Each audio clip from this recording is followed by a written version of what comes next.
Welcome back to the Mostly Legal podcast, a show where we tell the stories of people who make law firms operate. I'm Amanda Koplos, Chief Operating Officer at Sheffield, Lohman & Wilson. And I'm Rob Joyner, Senior Vice President of Business Development at Centerbase. Today, we're joined by someone who's not just a familiar face in the legal management world. He's about to be the face. Travis Armstrong is the incoming president of the Association of Legal Administrators, and he's here to talk about his goals for the association, his love of outdoor adventures, and why his presidential theme, Climb Higher, is so much more than just a slogan. We also dig into how Travis led a major tech upgrade at his firm, including how he got partner buy-in and leaned on internal champions to make change happen smoothly. It's the kind of practical advice every firm leader can use, especially if you've got a big project on the horizon. And don't worry, even if you're not into hiking metaphors or running marathons, you'll still find plenty to relate to in this episode. Travis brings great insight, a lot of heart, and a deep passion for improving the legal management profession. Let's dive in. Today we have Travis Armstrong with us today. He's a lot of things, and I'm going to let him do his background, but most notably, he is going to be ALA's president starting, I guess, the day this is released. So Travis, I will let you give a little more background on yourself. Great. Thanks for having me on the show this morning. My background, I'm a CPA. I've been practicing in some form for about 30 years. Worked in public accounting for about 6 years and decided that was not the life that I wanted to have, the hours. I understand that. Can't imagine. I know. Yeah. So got out of that and went in more of a corporate direction and worked for an insurance agency for about 6 years.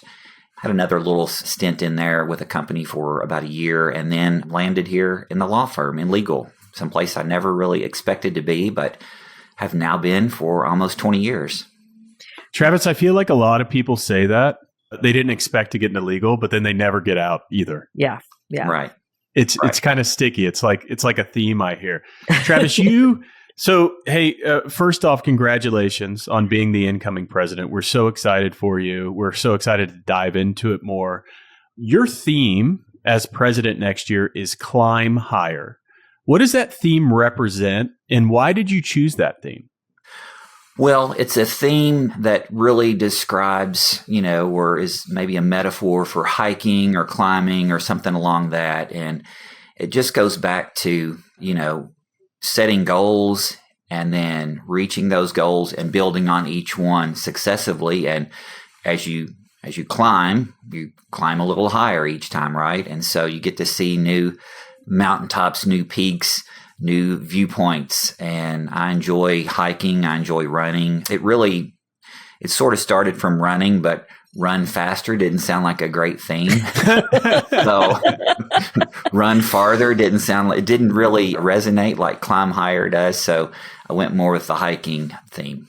Yeah. When I tell you that I cannot relate to this theme, it has been very difficult for me, like climbing higher and hiking and all those things. I mean, I can hike in the mall. I can climb a few steps, but no, I've had a very hard time relating to the outdoor physical activity. But I think it can resonate with you. I mean, something that I always say is like my team always used to make fun of me because it's like, great, we hit our goal. What's the next goal? Like, how are we going to get to that next level? And I feel like that's something, it's a great way to really push the ALA in your year, but something that a lot of us can resonate with and just continuing to do better and better. Yeah, exactly. I took up running, 12 years ago. And initially, I'd never run. I didn't run in high school. I didn't run in college. I never ran for recreation or fitness. I just didn't do it. And my firm was sponsoring a 10K, a 5K, 10K here locally in Bowling Green. And I thought, you know what? I'm going to get myself in shape. I'm going to run a 5K. I can do this. And so I downloaded the Couch to 5K app. I started some training. Oh, okay. And I wound up running the 10K that year, and as soon as I finished, I was like, wow, that wasn't so bad. Maybe I could do a half marathon. And so I talked to some friends. We started a little running group and running each week on Saturday morning to just talk about life, sports, politics a little, but we try not to talk too much about politics. And we signed up for a half marathon. We did that. And 6 months later, I ran my first full marathon, which. Well, how many last marathons have you run? Oh. How many last marathons? I guess I've run 5 last marathons. Travis, what was the name of the app you mentioned? It was the Couch to 5K. Yeah. I like that. How do you get off the couch to run a 5K? Like, what's the trick? Because I've never been able to do it. It's mental. It's way more mental than it is physical because it's not fun when you start. It's hard. I don't know. It's just committing yourself to doing hard things and doing things that you haven't done before outside of your comfort zone. That certainly was for me 12 years ago. But, I did it. It wasn't fast. It wasn't pretty, but there was a lot of walking involved initially as part of the training. But that's sort of what that app is built on. That's what that plan is built on. Don't walk out your door and say, I'm going to run 3 miles. You're going to fail. And so you have to set small goals and train and follow the plan. You have to be committed to it. So your last marathon, this last marathon, you ran with your daughter. That's right. And she convinced you. Otherwise, you were never going to run it again. Right. She convinced me in 2019 that we should run a race in March of 2020, April of 2020, excuse me. And so we started training in late 19 and we trained all the way up through March. And then, I don't know if you all remember this, but there was a little thing that happened in March of 2020 that changed a lot of people's plans. And even though running was an outdoor thing, there would have been about 20,000 people at this race. Oh, okay. And that's wasn't recommended in the middle of a pandemic. So they canceled the race. Understandable. Yeah. So then you started training again and you just finished one together. We started training again. Yeah. She had to get through med school. She didn't have a lot of free time in med school. So that postponed it 3 years. And honestly, I thought it was off the table. And she came to me, 4 years later and said, that race you told me you'd run with me. And I said, yeah, that 4 years ago when I committed to run a race with you, I'm 4 years older now. I don't know about this. But she just finished med school. She did. And she's a doctor. She did her match day, right? Right.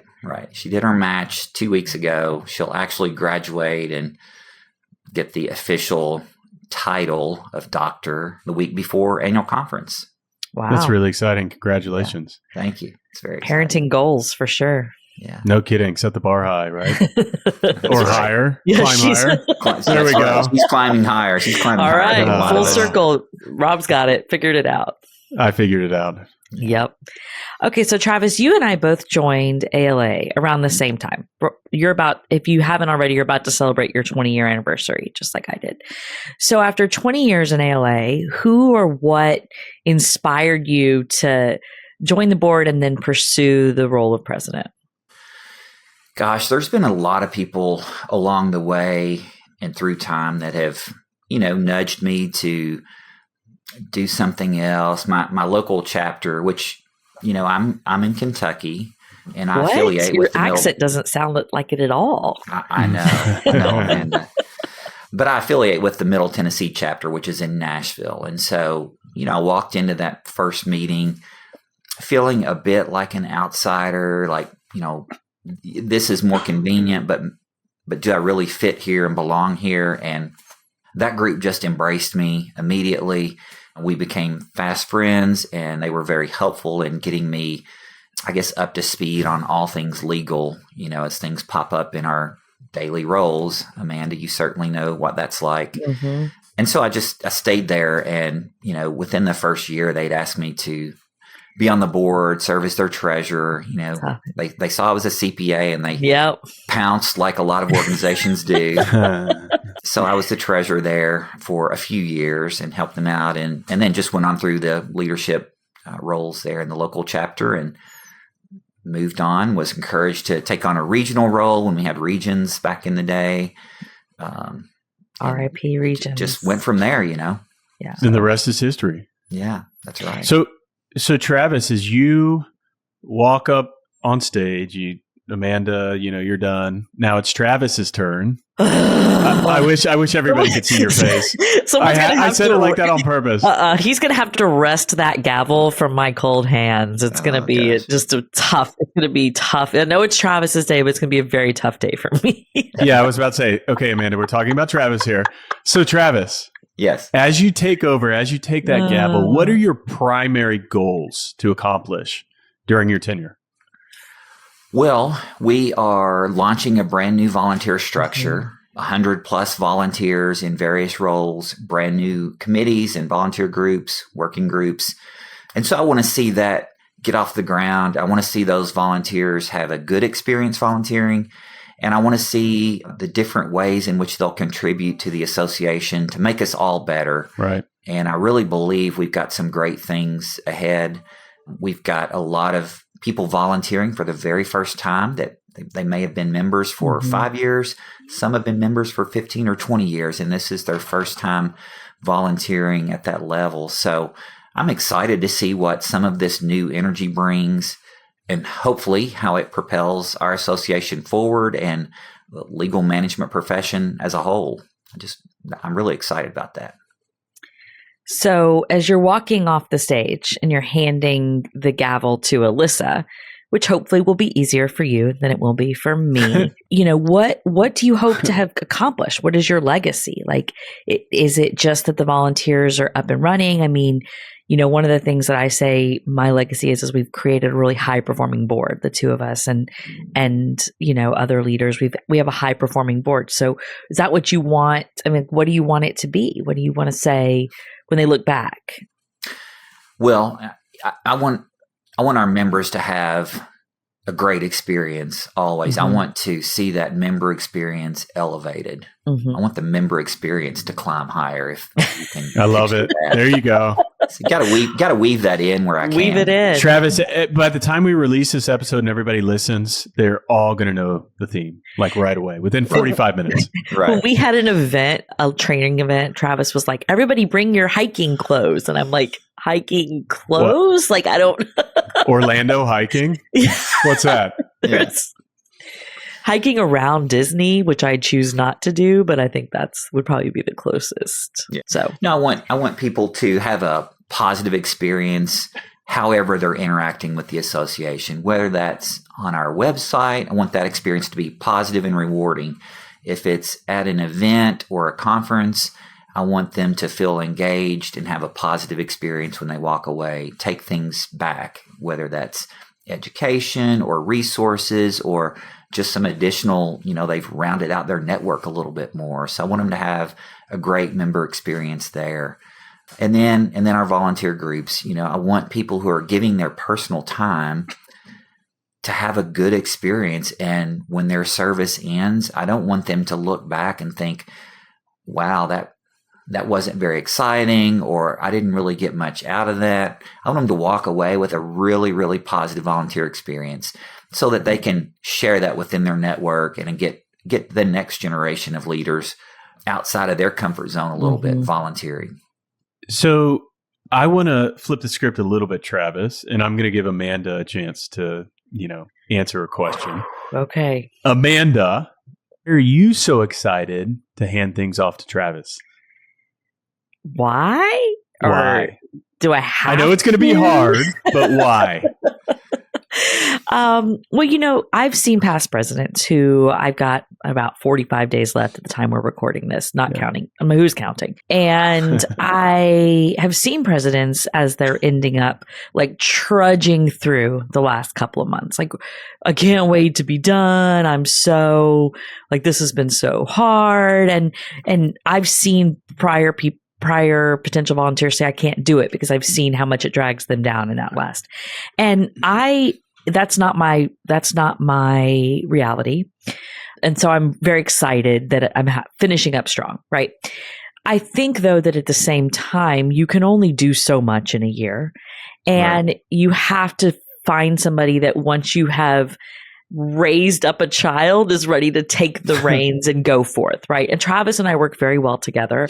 When he's not trying to make me hike, we are very aligned in the association's direction, and we built the current strategic direction. We've been on the board for all but 1 year together, and so I feel like he's very well positioned to just keep some of the keep it going forward, right? Keep the momentum. They'll get to build the next strategic direction, but I feel like I know where they're headed, and I'm very excited about that.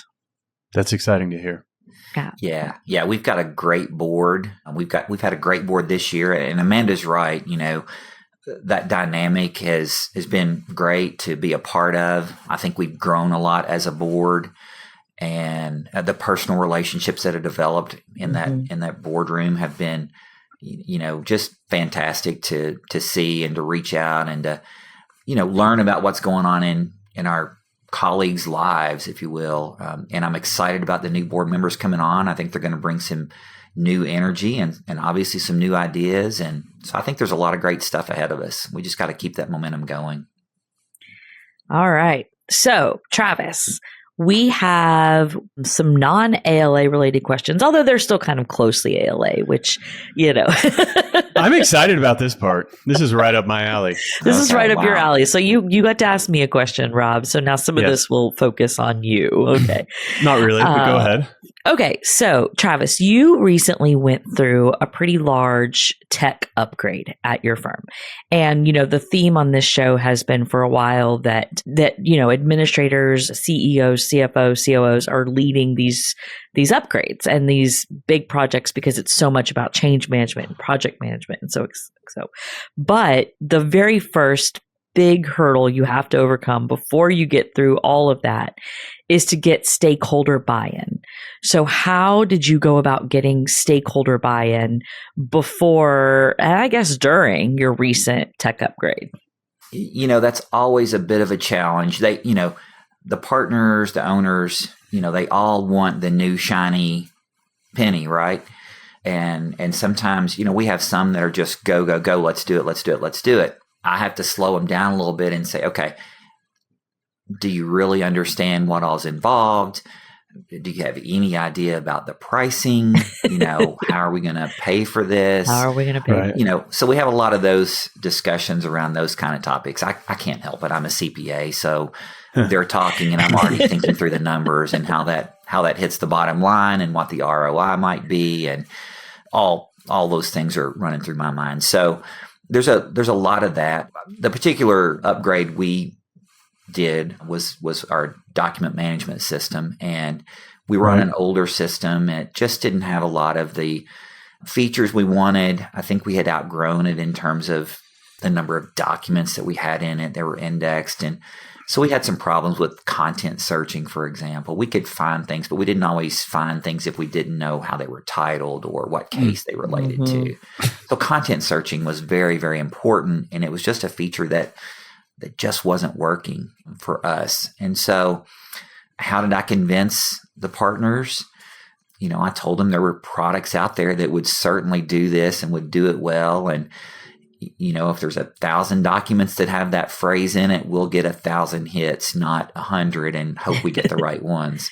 So from that aspect, it wasn't a horribly difficult sales job that I had to do.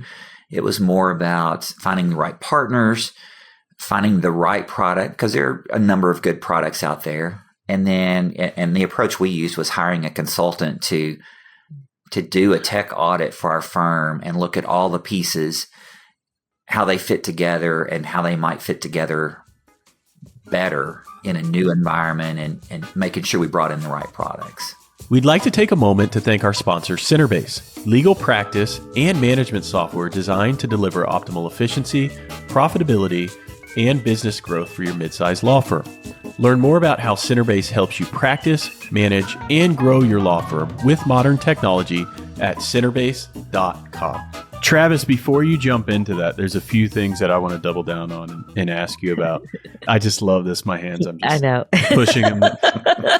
Making a fire right between my hands right now. You look like a super villain over there. Like Some might Monty think Burns. I am. Some might think I am.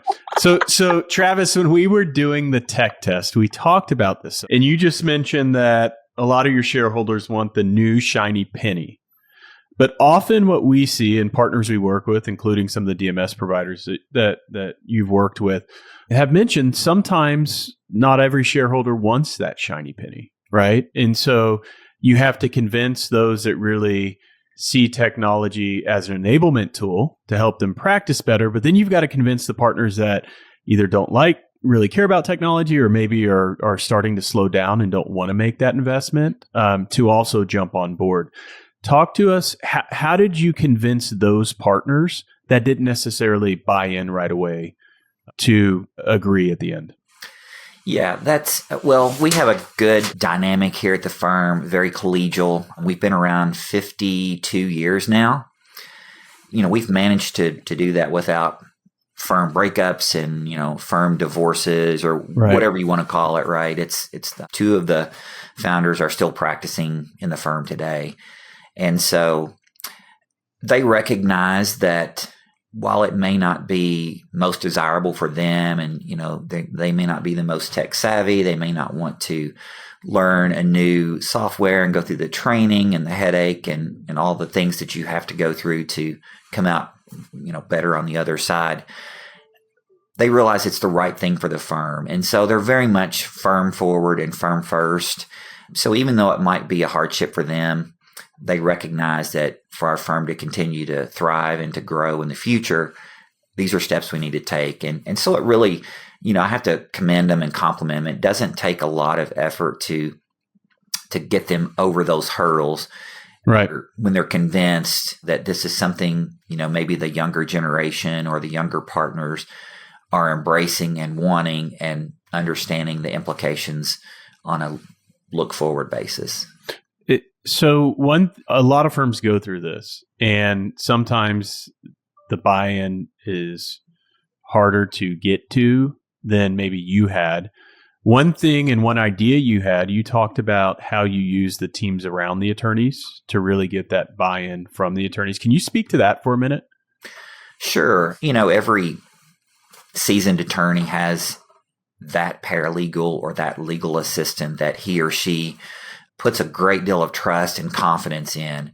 And so very strategically in areas where I thought there might be some resistance, I looked at, okay, who does the resistor rely on and who does the resistor trust and who has that resistor's ear in a way that's very convincing.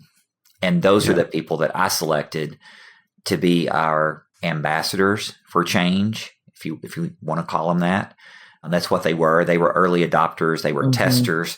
So they had buy-in initially. They helped us design what the document management system was going to look like and how our existing data would migrate into this new environment.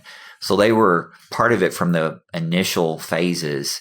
And so we had that buy-in from them. And having that buy-in from them was really, really important, critical, I think, to convincing those people who might have wanted to resist a little bit, having them in their ear and saying, you know what, I'll show you. This is going to be all right. You'll be able to learn this. The cheerleaders, the champions, cheerleaders, champions, ambassadors, whatever you want to call them. Right. Yeah, that's what we used. Okay, so your steps were you knew you needed something, and we talk about you walk out and there are a dozen vendors that do what you need or similar, and it's very hard to figure it out. So what process did you use to research and select your new document management system to figure out what you were using is what you needed to be using? Okay. Well, this is an excellent plug for ALA, right? Okay. So attending the almost conferences, as if I teed it up. Yeah. So attending conferences year over year and knowing that this was a product we were going to replace at some point, I've been looking at different providers, different partners in this particular area for a number of years and seeing demos and watching their product grow and change through new releases and new, product add-ons. So I was familiar enough with what the options were out in the landscape. But I think the thing that we did that I was, highly supportive of and encouraged was hire a consultant. I mean, every software provider is going to tell me that what they're selling is what we need and it's going to be the best fit, right? And so I get it. I understand that, but you have to be able to take a little bit of that noise out of the background. And so we did that through a consultant who consults around, multiple products. They've done implementations and installs and training on multiple different platforms. And so having that independent eye where they were getting paid for the consulting piece, regardless of which option we chose. And so they were, kind of agnostic in terms of what we selected. They were going to help us through that migration, whatever it looked like. So I think that was important, is just having that independent voice, if you will, educate us, knowing our environment really, really well, and helping us through that. So I think that's key. And Travis, one reason that I recommend consultants often, consultants aren't perfect for every firm, but a lot of the time they add a ton of value. Typically, when you're doing a software implementation, one of the hardest things to manage is the change management, right? And a consultant can help with that. And when you really start unwinding the ball of yarn, it's more than just switching software. There's other pieces, as you mentioned, that really need to get addressed. When I think about working with consultants, or the way I've seen it over the years, I've seen two different things, or a combination of both. One is software selection, so helping you kind of cut through that noise, understand the firm and what's needed. Also, I've seen firms use them to actually implement the product as well, right? To bring it in, to augment their staff and help you do that implementation on top of your day job. Talk to me for a minute about why you guys decided to use a consultant to actually do the implementation. And at the end of the day, what value did it bring to the firm? Well, we decided to use a consultant because, number one, they've done hundreds of these implementations. And so, just as simple as the timeline that they presented and said, okay, if we start here, we're going to be live in 12 weeks or 16 weeks, whatever it was. I don't think we had the bandwidth or the resources to have figured all that out on our own. And I'm sure the software provider would have had some similar timeline. But again, it was valuable to us to have that independent coach taking us through the various stages. And the other thing they did was they provided a ton of training. They were on site a little bit, but a lot of virtual training that was really instrumental in kicking things off for us in a positive way. Like the internal resources are really huge and crucial, right? So Rob, you and I have talked about that a lot. A software vendor has a lot of resources. They will have an in-house implementation team. They will have in-house trainers a lot of the times, but there still has to be somebody at the firm leading the charge. There still has to be internal IT. There still has to be a really super, like when we went through our implementations, it took a lot of my time. And I was luckily new enough in the firm where I could focus hours on testing and making sure the data set was correct, and doing, like when we did our document management, making sure the doc types were converted. So I had all that internal time. But if you don't, that is an example of when you would use a consultant. I'm sitting here, Amanda, and I'm like, you were 3 months in, you did both your billing and accounting and document management at once. Sounds like a nightmare. Don't tell anybody else that I did that, because it really is ridiculous. Yeah, that's a little bit much. It was a choice. I'm not going to say it was a good choice or a bad choice. Climb higher, Amanda. Climb higher. Yeah, that's right. Get out of your comfort zone, Amanda. Exactly. There's no growth in comfort. I heard that. That's a quote. There's no growth in comfort. So it was a choice. It was a choice. Yeah, but rip the Band-Aid off around me. Obviously, that picked up a lot of the more day-to-day things, so that I could focus a lot more of my time and energy on all the calls and all the decisions that had to be made, and maintaining that timeline so that we didn't get thrown off course. The people, right? That's where you come in, is the internal change management. Yeah. Okay, so I'm going to go back to ALA and business partners real quick. So one of the benefits of being president of ALA is you get to go to a lot of different conferences that are put on by other associations. We call them strategic alliance partners. And this past week, Travis and I were at Legal Week, which is a tech show that's done and it's put on in New York. And I've been to ABA Tech Show and a couple other ones. Having been in ALA for 20 years, I can tell you beyond a shadow of a doubt, we treat our business partners better than other associations do. I can independently say I agree. Okay. You guys are wonderful. Right. One of the things we do is that we lean very heavily into relationships. And we do exactly what you were saying a minute ago, which is, I don't need you today, but I might need you tomorrow. And so what I will do in the meantime is build a relationship, get to know you, and thank you for supporting our association.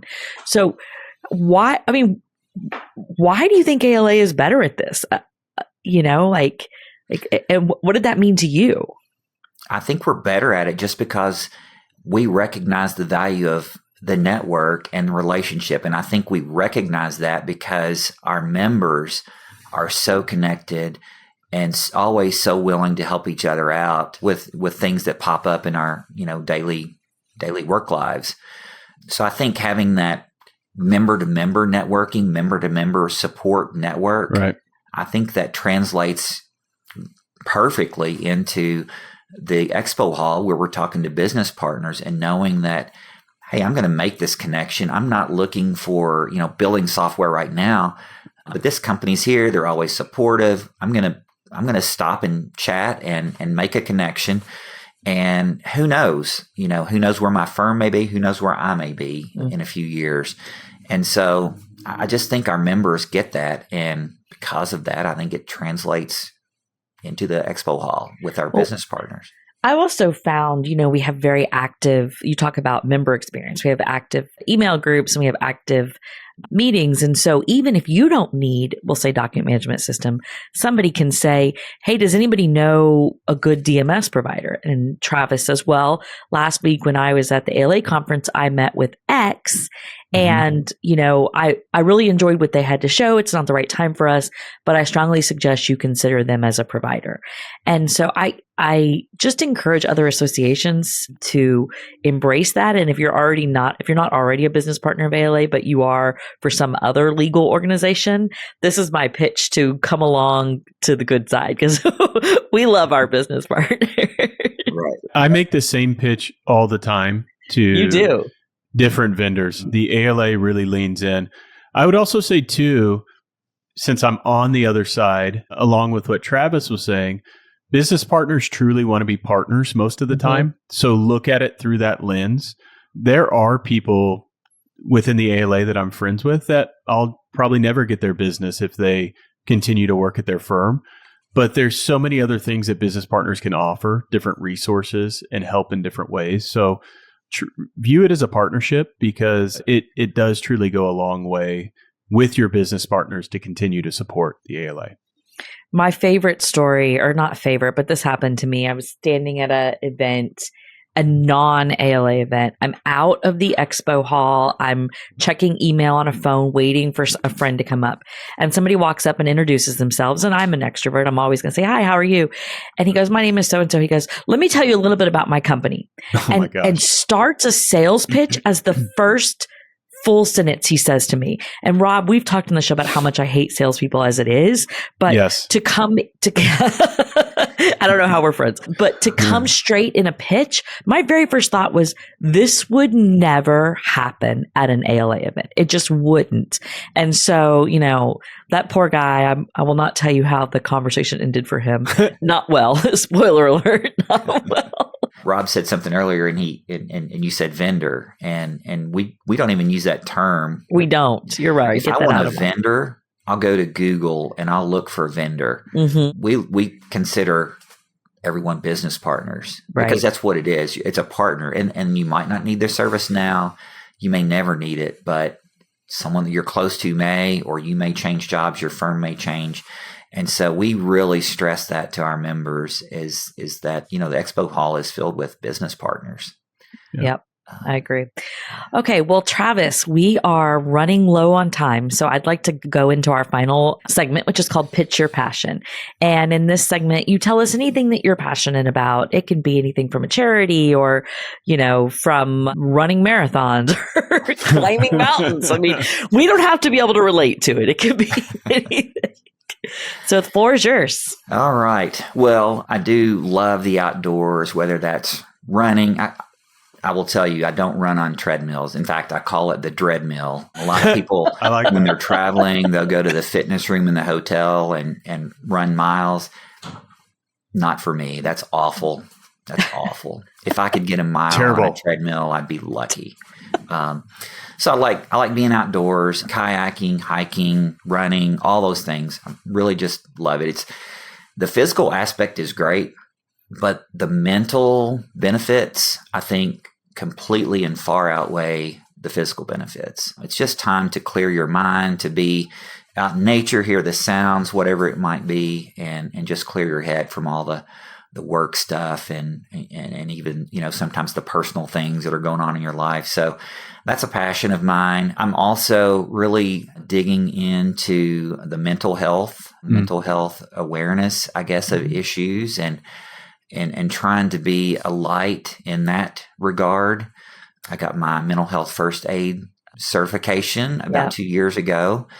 And I've actually had an ALA member reach out to me as a result of that and knowing some things that I had dealt with through some friends, but actually reached out to me just out of the blue one day, called me and said, in tears, and said, I'm spiraling. I need some help. I know you're a safe place where I can share this because of the work that you've been doing with the mental health task force in our chapter. And so they just kind of spilled their guts with what was going on in their lives and what they were doing.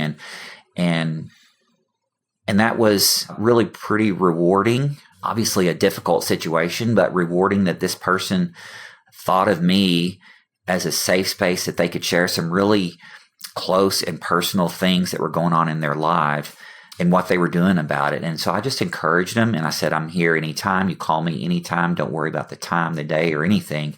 Anytime you need me. And I went a step further and said, and I'm going to be checking in on you every couple of weeks too. And right. So I got their permission to do that, which I think is important. But they know they're going to get a call or a text from me every couple of weeks just to say, how's it going? How's this journey going? How are you doing? Anything you're struggling with? And so just being a friend and a colleague to people who are going through difficult times or difficult chapters in their life is sort of a passion of mine too. Travis, you recently said to me, it's not mental health, it's just health. Right. I would love if we could get to a point in this country where it's just health. It's just healthcare. Mm-hmm. If you're having a heart problem, we don't talk about heart health. We just talk about health, getting the health care that you need. And so why can't it be that way when we're talking about mental health struggles that people have? So they're very real and they're very prevalent. We live in a very fast-paced, high-pressure society. We work in an industry or profession that is, maybe more so than a lot of others. And so we can't be surprised when these things pop up in our work lives. And so we have to be able to deal with them and, just look for the day that we just talk about healthcare. Thanks for sharing that, Travis. We really appreciate it. It's been a lot of fun having you on today. We're excited to celebrate you. And when this episode goes live, we're going to be celebrating you that day. All right. But again, thank you so much for joining us today. It's been a lot of fun. Thank you. I've enjoyed it. It's been a lot of fun. Appreciate your all's time. Thank you. No problem. Have a good one. Thanks for listening to this episode of the Mostly Legal podcast. If you like what you heard, make sure you like and subscribe so you don't miss a single episode. Stay tuned as we uncover more behind-the-scenes stories of law firms with the best minds in the business. And Rob. Thanks.